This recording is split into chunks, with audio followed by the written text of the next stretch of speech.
aeration basin. This was for a municipal wastewater treatment plant that we were using.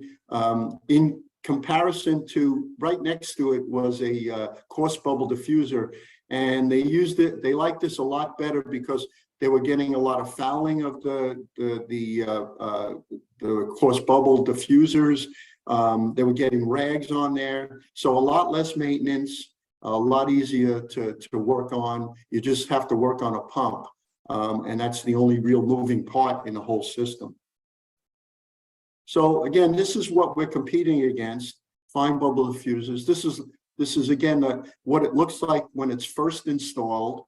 Very, very good. But as time goes on, you start to get fouling. You get cracks in the membranes of the fine bubble diffusers, and you have to send people in on a yearly basis to check bubble patterns, to change out some of the cracked diffusers, to make sure there's no fouling, either biological or with some kind of mineral fouling. So we think it's a much safer, because one of the good things is you don't have to send people in a confined space. You know, if you're checking these things, these people have to go in a confined space. So safety is a big issue for us. And this is a round tank. So I showed a square tank. We can do it. And we do a lot of, as I mentioned, a lot of computational fluid dynamic modeling, so that you can actually get the understanding of how well it's going to work and create the right mixing patterns in the tanks.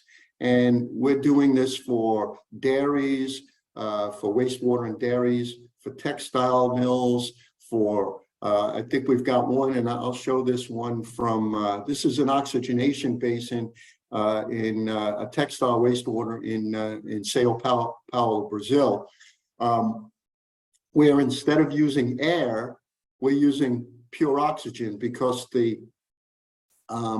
it's such a high strength wastewater that we're dealing with. We really need to use oxygen.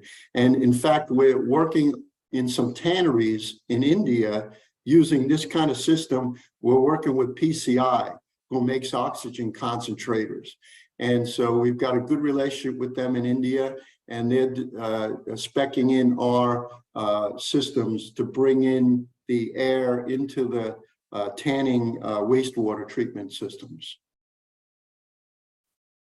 And then again, this is another basin that we're using, our Venturi. You can see that big one, and it looks about the same as it has for about, I think we installed that in 2002, and I took that picture a couple of years ago. So you can see it holds up pretty well. You can see the pump there, and right behind that fence line is a creek, and they needed to make sure that they were getting the proper dissolved oxygen going into that creek.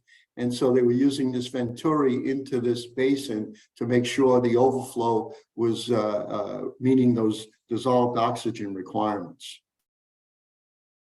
And then the other area that we're doing, similar to the basin, is a lagoon aeration. And we've got a lot of industrial process water storage tanks, ponds and lagoons, and works the same way. And we're competing in this case against surface aerators. So a lot of times they'll put these individual surface aerators trying to force the air down into the lagoon, and it only gets into the maybe first several feet of the lagoon. So what we're doing is we're doing these kind of things underneath, and I'll show an animation on that. So this is what it looks like. The pumps and most of the system is on the shore. You can see those pumps are easily maintained. And then the Venturis are on the shore as well. You'll see that in a second. And then the nozzles are underneath. So as you're pumping the water through, again, you're using the motive force of the water through the Venturi to pull in air. And then the air is being injected underneath with the specially designed nozzles, and you're getting the mixing that you really need to get that air into the lagoon. And a lot of times you've got odors and smells. This was first developed by Angelo Mazzei to take away some of the smell from a carrot manufacturing facility that was located downstream from his house. And so his wife told him, hey, Angelo, can you do something about that smell that comes to our house every day, especially during the summer when it's very warm? And so he went to them and he said, here's my design, try it. If it works, you can buy it. If you don't, we'll take it out. And it worked well. And that was really the genesis of how we started in the lagoon aeration business. Good story. So here's the application. Yeah, here's the lagoon. Here's the venturi on the bank. And again, like I said, a lot of times if they've got these surface aerators and they need to maintain them or service them, they've got to send somebody out in a boat in the middle of the lake, in the middle of the pond, and it can be problematic. Here's a CFD model of what the design looks like so that you get that proper mixing. So we understand how it's mixed and what a good job it's doing in the basin itself. So again, surface aerators, one of the things that's problematic, and again, when the people go out in the boat, with these surface areas, they volatilize whatever contaminants are in the pond, in the lagoon, and that's not good for anybody. And then they're noisy, high maintenance, and again, as I said, the safety. Our system doesn't volatilize the contaminants, the odors.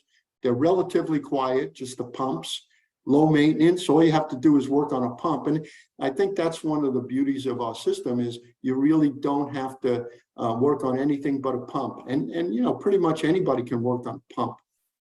And then the safety issue. And then here's our gas injection skids. This is a very complex one. This would be something that would be installed in a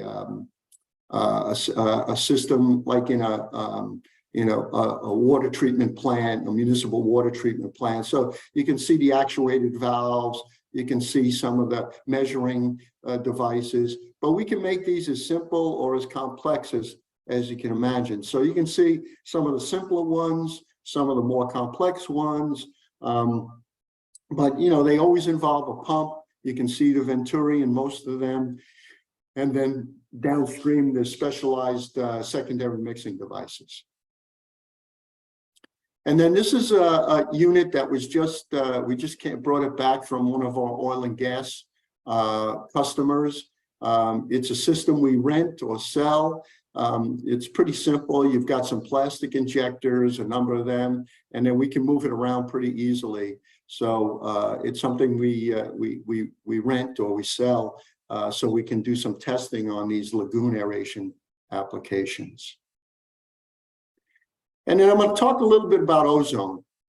As I said, you know, a lot of what I talked about before was aeration for a lot of different applications, and then pure oxygen. But ozone, it's something we do a lot of. It's can be quite difficult to get into water, but there's a lot of reasons why it's a really good oxidant. It's one of the strongest commercial oxidants. It's a very strong disinfectant. When you combine it with UV or with hydrogen peroxide, it can form HO radicals, which even are more enhanced with advanced oxidation. It doesn't add any chemicals. The residual is short-lived and it converts to oxygen, which is good and bad, and I'll talk a little bit about that. You don't have to store any chemicals on site. It's generated on site using electricity and a specially designed ozone system where you're using electricity to break the oxygen molecule into single oxygen atoms, and then the oxygen combines with one oxygen atom combines with the oxygen molecule to create O3, and then it's easy to monitor and control. And so this is a system, a simple system, a small system where you're putting ozone in. It's called our GDT system. So again, you can see the venturis pulling in the ozone from the ozone generator, mixing it in. Now it's not completely mixed in, so we put in a secondary mixing device. This is a small flash reactor. And you're trying to get as much of the ozone gas dissolved into the water, and it really helps the mass transfer of the ozone as it goes in and mixes around, so that you only have a small amount of undissolved ozone remaining in the water. But you really need to take that undissolved ozone out. You don't want that gas in there. So it goes into a degas separator. And this is another product that Mazzei manufactures. It's basically a centrifugal separator that pulls the gas upwards as the water flows downwards. And then it goes to a destruct unit, because you don't want to release any fugitive ozone gas into the atmosphere. It goes to a catalyst and there's a destruct. And then the ozonated water goes down and then out to do its job, either for disinfection or treating, whatever water that you want to treat for whatever application you might want to use. So there's a number of different components. We manufacture all those components: the injector, the flash reactor, and the degas separator.